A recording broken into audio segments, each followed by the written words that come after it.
18 de enero de 2024, 2:00 de la tarde. Un centro comercial cerca de la calle 58 y Peoria, Tulsa, Oklahoma. 5 tipos acaban de robar una camioneta a plena luz del día. 2 se suben al vehículo y se van. Los otros 3 caminan tranquilamente como si nada hubiera pasado. La gente observa, nadie hace nada. Entonces una figura se acerca. Ropa holgada, capucha puesta, mirada fría. No saca un teléfono para llamar a la policía. Saca una pistola. Los disparos comienzan. Uno de los hombres, Clifford Trey Pasana, cae al pavimento, pero la tiradora no se detiene. Sigue disparando. Persigue a los otros 2 mientras huyen por sus vidas. Cuando la policía llega, encuentran a Trey en el suelo. Múltiples impactos de bala. Muerto en la escena. Las cámaras de seguridad capturan todo, y cuando los detectives revisan las imágenes, identifican a la tiradora inmediatamente. Lakeisha K4 Davis, 18 años, miembro de los Bloods, y la mujer más temida de la escena gángster de Oklahoma. Pero lo que nadie sabía es que esto no fue un ataque aleatorio, fue venganza personal, porque los Hoover Crips no solo rechazaron a su hermano y lo etiquetaron como soplón, la rechazaron a ella también. Y K4 decidió que si no podía ser parte de ellos, se convertiría en su peor pesadilla. Esta es la historia de Lakeisha Davis, conocida en las calles como K4.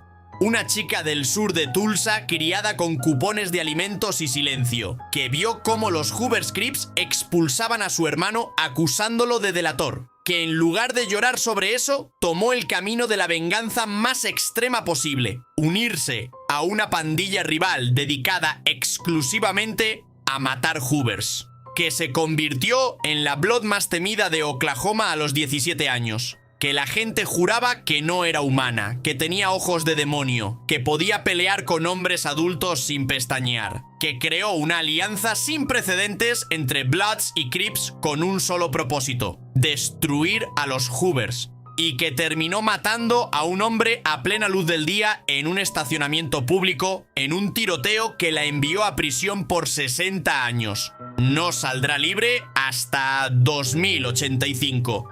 Tendrá 78 años, porque cuando le quitas todo a alguien que no tiene nada que perder, creas exactamente lo que los Hoovers crearon con K4, un monstruo. Antes de continuar con esta historia, necesitas entender algo. K4 no es tu pandillera típica buscando atención. Era una amenaza real que aterrorizaba a pandillas enteras siendo menor de edad.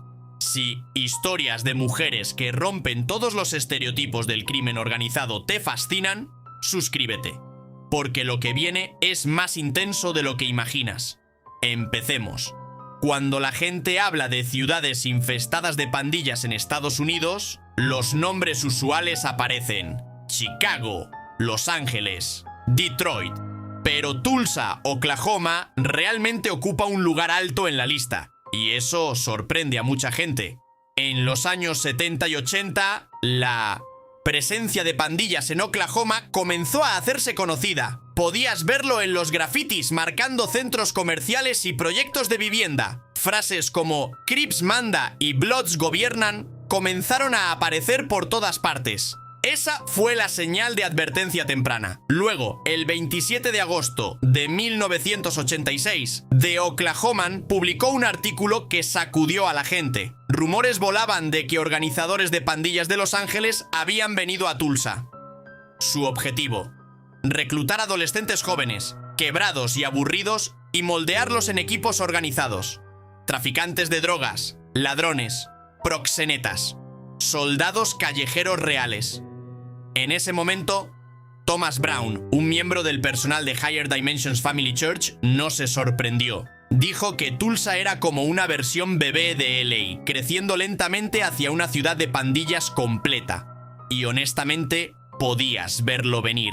Las pandillas prosperan en ciudades con mucha pobreza y pocas oportunidades. Y Tulsa tenía ambas, especialmente en el lado norte.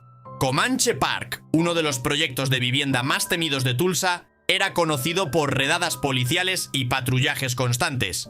Y no estaba solo. Morning Star, Apache Manor, Town Square, Mohawk Manor, Sequoia y Whitlow, Osage Hills. Cada uno tenía su propia reputación. La mayoría de estos proyectos de vivienda fueron construidos en los años 60 y 70 para ayudar a familias de bajos ingresos. Pero la realidad rápidamente se convirtieron en puntos calientes para actividad de pandillas, violencia y negligencia absoluta. En el pasado, las calles de Tulsa estaban divididas principalmente entre dos nombres, Crips y Bloods. Pero ese ya no es el caso. Con el tiempo, las cosas evolucionaron y ahora hay toda una red de grupos más pequeños y derivados. Y la forma en que se mueven también ha cambiado. Ya no son puños y peleas como solía ser. Ahora todo se trata de armas. Los informes más recientes dicen que Tulsa está lidiando con más de 2000 miembros activos de pandillas y afiliados, todos representando diferentes sets. Cada grupo tiene sus colores, etiquetas de graffiti, señas de manos, todo el paquete. Pero aquí está la cosa sobre Tulsa. No es como tu escena típica de pandillas de gran ciudad. En lugares como LA o Chicago, todo se trata de territorio. Tienes pandillas reclamando bloques enteros o vecindarios como si fueran su reino personal. Pero Tulsa no. Es diferente aquí. Se trata menos de dónde eres y más de con quién andas. Podrías tener rivales viviendo a solo unas puertas de distancia. Sin líneas, sin fronteras, solo tensión esperando explotar. Y estas pandillas no solo están pasando el rato en segundo plano. Estamos hablando de robos con allanamiento o estafas de cheques, tráfico de drogas, tiroteos, todo el paquete. Están profundamente metidos en eso. Pero de todas las pandillas haciendo ruido en Tulsa, ninguna golpea más fuerte que los Hoover Crips. Los Hoover Crips, historia y dominio.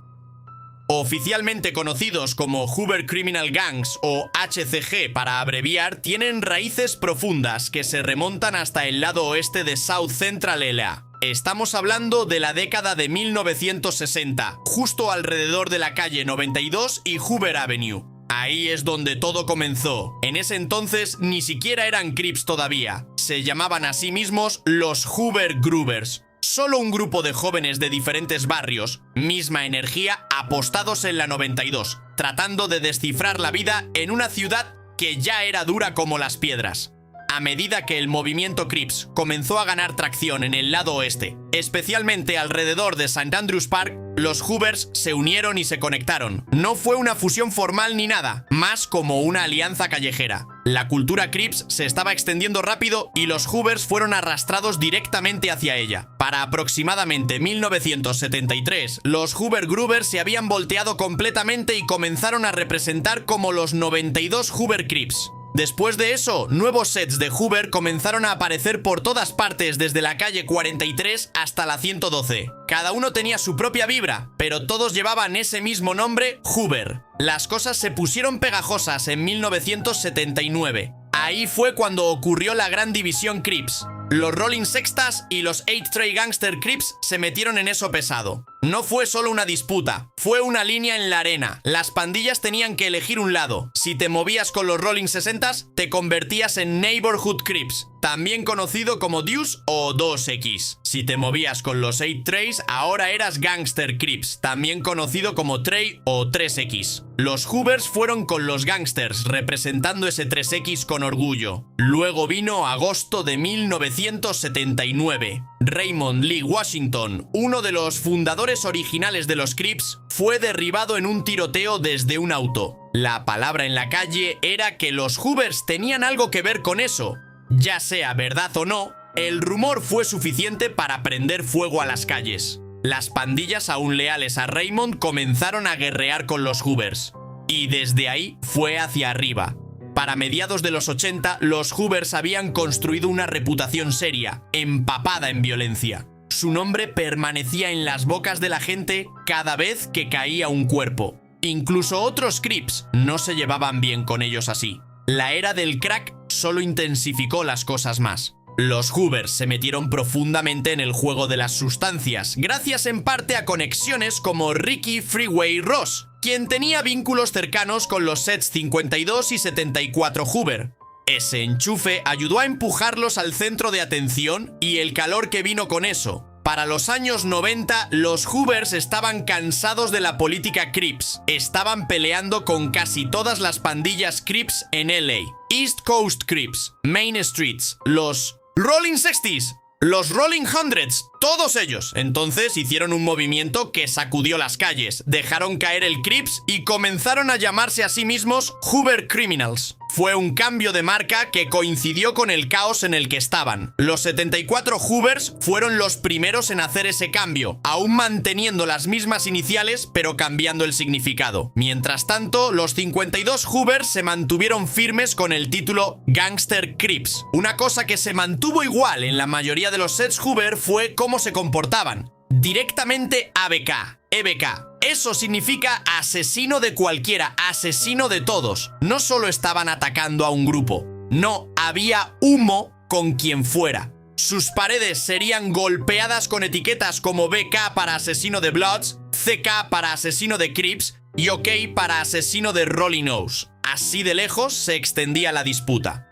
Ahora, cuando mencionas los sets Hoover en Tulsa, tienes que saber que no es solo una pandilla haciendo ruido. Tienes los 107, 54, 63, 57 y 27 Hoovers todos moviéndose fuerte. Pero si somos honestos, los 107 Hoovers son los que más destacan. No solo porque se mueven profundo, sino porque son los más ruidosos y agresivos cuando se trata de las calles. Muchos jóvenes los admiraban, y eso incluye a Lakesha Davis. Si la venganza familiar de K4 contra los Hoovers te parece intensa, necesitas conocer a Sylvia Nunn, quien después de ver a su hermano baleado por Crips se convirtió en la ejecutora más letal de los Bloods en Compton. Te lo dejo por arriba. Los orígenes de Capo 4. Lakesha Davis creció en Tulsa, Oklahoma, una ciudad donde la cultura de pandillas corre profundo y los niños negros a menudo están atrapados eligiendo entre las calles o tratar de caminar por el camino recto. Su historia es una que escucharás repetida en cada esquina del noreste y sur de Tulsa. Hogares sin padres, refrigeradores apenas llenos, madres luchando para llegar a fin de mes con cupones de alimentos y Section 8.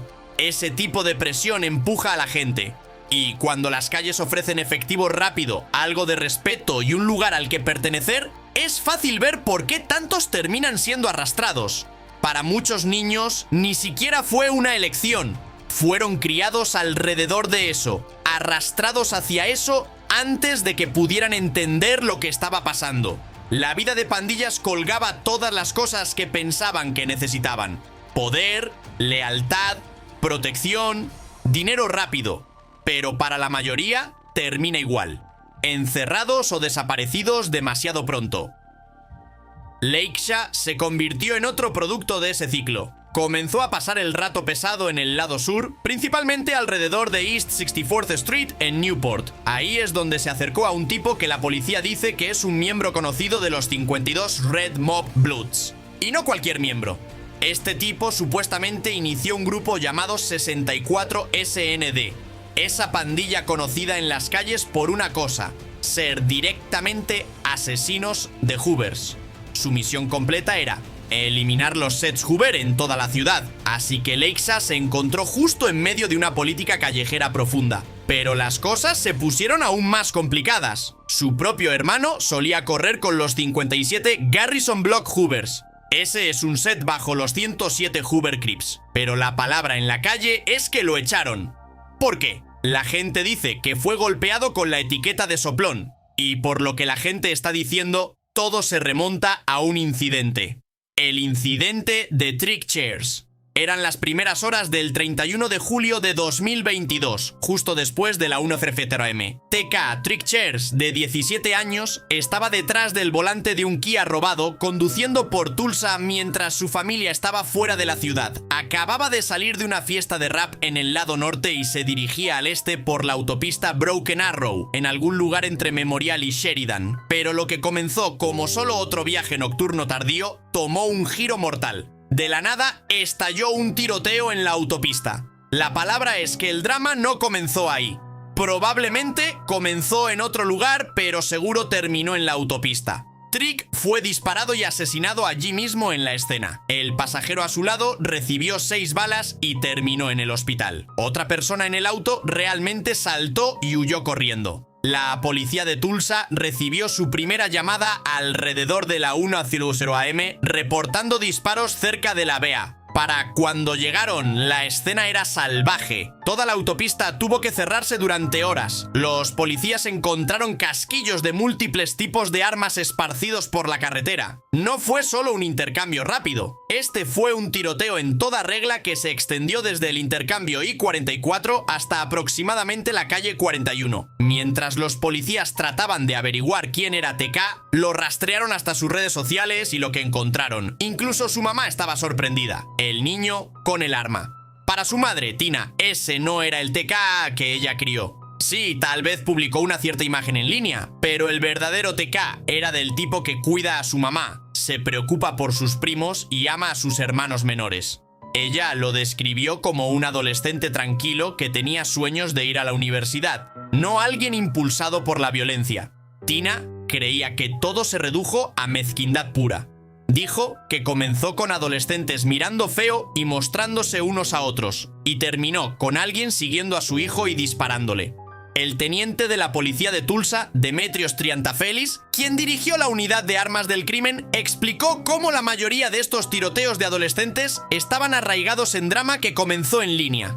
Las redes sociales jugaron un papel importante. Gente lanzando sombra, haciendo amenazas y publicando cosas salvajes solo para aumentar los me gusta y las vistas. Según él, todo se trataba de tratar de verse duro para internet. Pero cuando estos niños realmente se encontraban entre sí en la vida real, esa disputa digital se convertía en violencia real. Compartió algunos ejemplos de casos locales. Adolescentes posando con armas, lanzando señas de pandillas e incluso colocando armas en la lápida de un miembro de pandilla muerto como una especie de tributo. Una imagen mostraba a Trick rodeado de chicos como si fuera una publicación de lealtad.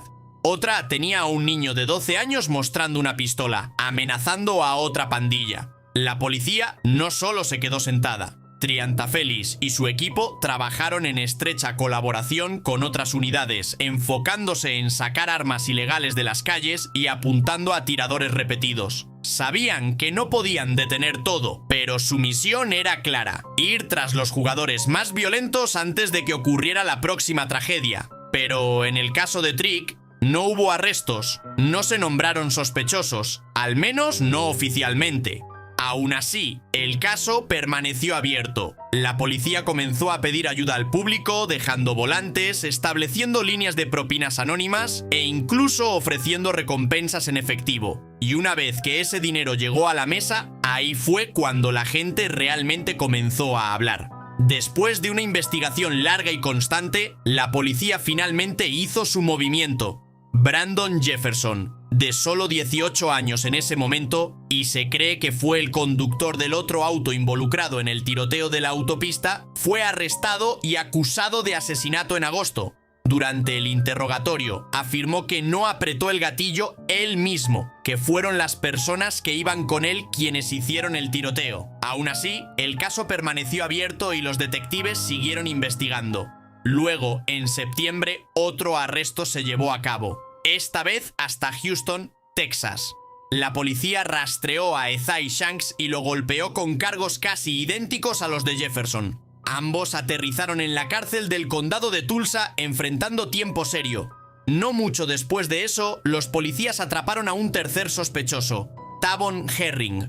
Fue recogido durante una parada de tráfico en West Tulsa, justo allí en el estacionamiento de un lugar de comida rápida. Fue acusado de asesinato en primer grado, disparar con intención de matar e incluso usar un vehículo para disparar un arma. Los detectives dijeron que todavía estaban siguiendo pistas tratando de confirmar si había más jugadores en la mezcla, pero aún no habían terminado. El cuarto sospechoso, Leonus Altonor, fue encontrado y arrestado en Okmulgee. También estaba vinculado al asesinato de Trick Cheers. Los cuatro, Brandon Jefferson, Isaiah Shanks, Tavon Herring y Leonus Altonor, terminaron enfrentando cargos de asesinato en primer grado y disparar con intención de matar. Según los investigadores, creían que tenían a todos los responsables de la muerte de Trick encerrados y acusados. La palabra en la calle era que el hermano de K4 dio uno de esos nombres a los policías. Y eso fue lo que llevó a que los 4 fueran encerrados. Después de eso, la pandilla no quería nada que ver con él. Pausa un segundo. El hermano de K4 fue etiquetado como soplón por los Hoovers. La pandilla que debía protegerlo lo abandonó. ¿Crees que su reacción de venganza extrema estaba justificada o simplemente empeoró todo? Déjame tu opinión en los comentarios y, si este análisis de dinámicas de pandillas te engancha, suscríbete porque la historia se pone aún más intensa. La transformación en K4. K4 y su hermano siempre habían estado cerca, como realmente unidos. Pero una vez que la gente comenzó a llamarlo soplón, todo cambió. Algunos dicen que eso es lo que la empujó a cambiar de bando y unirse a una pandilla rival. De todos los sets Hoover con los que podría haberse movido, eligió 64 SND. Una declaración directa de guerra. Y a pesar de ser una chica, K4 se comportaba como si tuviera algo que probar. Como si no solo estuviera en la mezcla, ella era la mezcla. Tenía esa energía áspera, del tipo que no finges. La forma en que caminaba, hablaba, se vestía, todo gritaba que ella era uno de los homies, no la hermana pequeña de alguien. La gente en las calles la llamaba Stat. Asumían que le gustaban las chicas. Pero luego vino el rumor de que tuvo un bebé con un tipo llamado Chuck, quien supuestamente murió en un accidente automovilístico. Nadie pudo confirmarlo realmente. Era solo una de esas cosas que la gente pasaba como folclore callejero.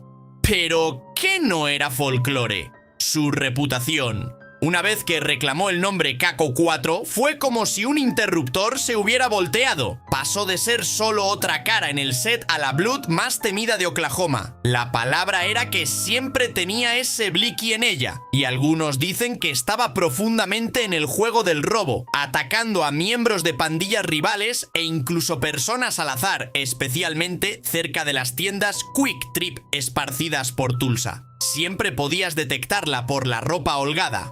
Pero esas no eran solo para estilo, eran estratégicas. Ocultaban lo que fuera que llevara. Nadie sabía realmente si estaba armada o no, y eso mantenía a la gente nerviosa. Pero la verdad es que no necesitaba un arma para hacer sentir su presencia. La gente juraba de arriba abajo que podía manejarse a manos desnudas, lanzando golpes con tipos de pandillas rivales como si no tuviera nada que perder.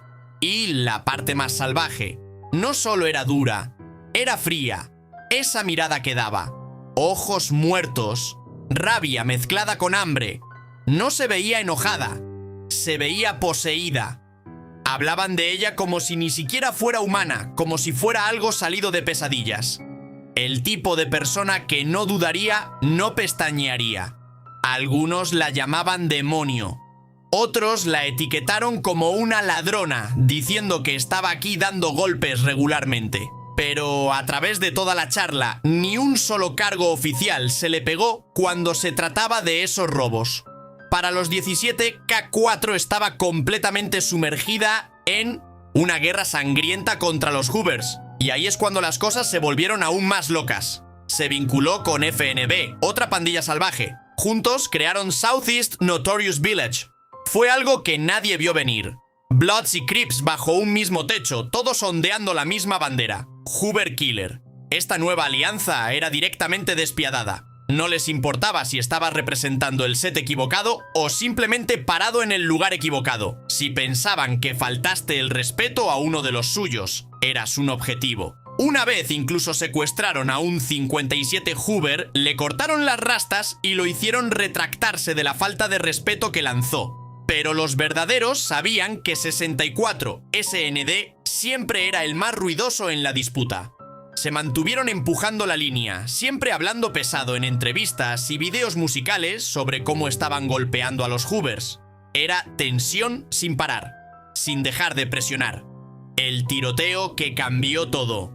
Entonces, un día, todo explotó para K4. Era el 18 de enero de 2024. Una tarde regular ocupada en un centro comercial cerca de la 58 y Peoria en Tulsa. Autos entrando y saliendo, gente ocupándose de su día, cuando de repente las cosas tomaron un giro. De la nada, 5 tipos aparecieron y robaron la camioneta de alguien justo ahí en el estacionamiento. 2 de ellos saltaron en el vehículo y se fueron, pero los otros 3 comenzaron a caminar casualmente como si nada hubiera pasado. Pero luego vino el giro que nadie vio venir. K4, quien había presenciado todo, no llamó a la policía. Caminó directamente hacia los 3 tipos, sacó un arma y comenzó a disparar. Uno de los hombres, Clifford Pasana, a quien la gente conocía como Trey, fue golpeado y cayó allí mismo. Davis no se detuvo. Siguió disparando, persiguiendo a los otros 2 mientras huían corriendo por sus vidas. Los policías recibieron la llamada alrededor de las 2:00 p.m. sobre disparos en ese centro comercial. Cuando llegaron, encontraron a Pasana tirado en el pavimento acribillado de balas. Ya se había ido. Y esta no fue la primera vez que esa área había visto derramamiento de sangre. Solo un mes antes hubo otro tiroteo justo en ese mismo lugar, y a principios de enero ocurrió un apuñalamiento en un complejo de apartamentos justo arriba en la carretera. El asesinato de Pasana marcó el 7º homicidio ese mes en Tulsa, ya 2 o 3 por encima del conteo normal. Al principio, la policía creyó que podría haber habido algún tipo de discusión antes de que sonaran los disparos, pero después de revisar las imágenes de vigilancia, pudieron identificar rápidamente a Lakeisha Davis como la tiradora. Los 2 ladrones de autos que huyeron a los apartamentos Savannah Landing. Una vez bajo custodia, ambos señalaron a Davis en una alineación fotográfica. Le dijeron a los policías que la razón por la que los atacó así fue porque eran Hoover Crips y ella estaba vinculada a los Bloods. La policía arrestó a ambos por el robo de auto, pero aquí está la parte salvaje. Más tarde dijeron que el robo y el tiroteo en realidad no estaban conectados. Aún así, el daño estaba hecho. La familia de Clifford Pasana estaba destrozada. Su hermana habló, exigiendo justicia para su hermano, que ahora se había ido para siempre. Una vez que tuvieron una cara y un nombre, la policía de Tulsa pasó la voz. Las fotos de Davis sosteniendo la pistola se publicaron en todas las redes sociales.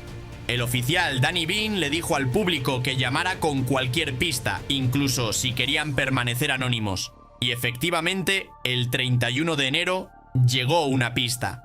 Davis se escondía en un complejo de apartamentos no lejos de la escena. Alrededor de las 5:00 p.m., los oficiales se movieron y la arrestaron. Fue llevada a la cárcel del condado de Tulsa y golpeada con un cargo de asesinato en primer grado. Su fianza, $1 millón. La defensa y la condena.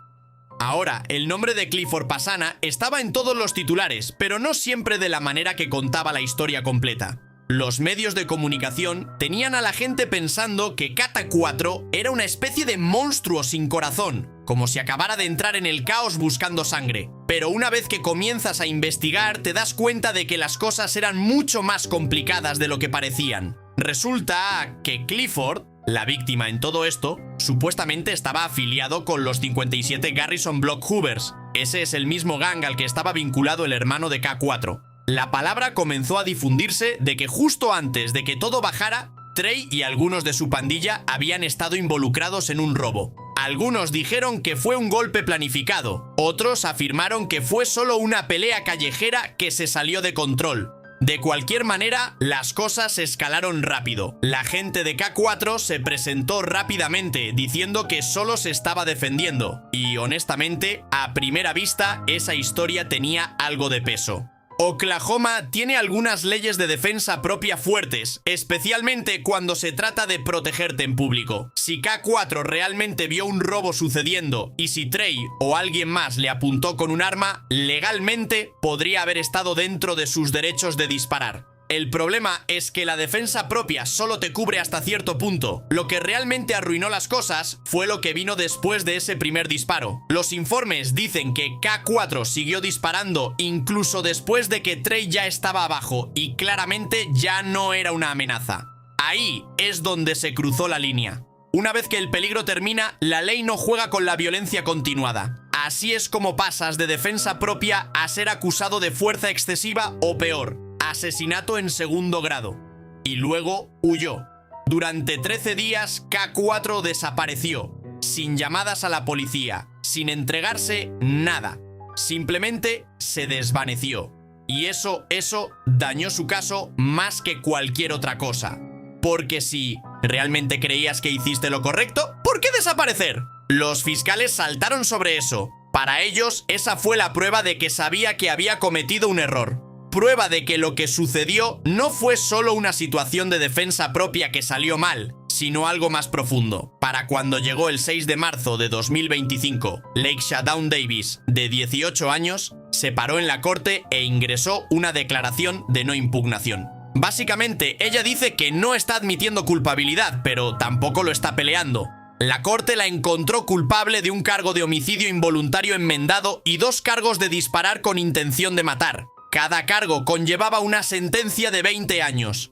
En total, eso es 60 años tras las rejas. A menos que algo cambie, K4 no tocará la libertad nuevamente hasta 2085. Para entonces tendrá 78 años. La historia de K4 es un recordatorio brutal de cómo el rechazo y la traición pueden transformar a alguien completamente. No nació monstruo, fue creada por las circunstancias. Cuando los Hoovers expulsaron a su hermano, cuando lo etiquetaron como soplón, cuando la rechazaron a ella también por asociación, crearon exactamente lo que más temían. Una enemiga sin miedo, sin límites, sin remordimientos. K4 se convirtió en la personificación de la venganza y en el proceso destruyó su propia vida también. 60 años en prisión. Saldrá siendo una anciana si es que sale. La ironía es devastadora. Los Hoovers pensaron que al expulsar a su hermano estaban protegiendo su organización. En realidad crearon su peor pesadilla, porque K4 no solo se unió a una pandilla rival, creó alianzas, inspiró miedo, se convirtió en leyenda. Y ahora tanto ella como los Hoovers pagan el precio. Ella con su libertad, ellos con la cicatriz permanente de saber que una adolescente los aterrorizó durante años. La historia de K4 demuestra que cuando rechazas a alguien que no tiene nada que perder, creas un enemigo que no tiene nada que temer. Su venganza contra los Hoovers la convirtió en leyenda y la condenó a prisión de por vida. Si historias de consecuencias irreversibles y decisiones que destruyen vidas te fascinan, suscríbete. Porque documentamos las realidades más oscuras del crimen organizado sin romantizar nada. Nos vemos en el próximo caso.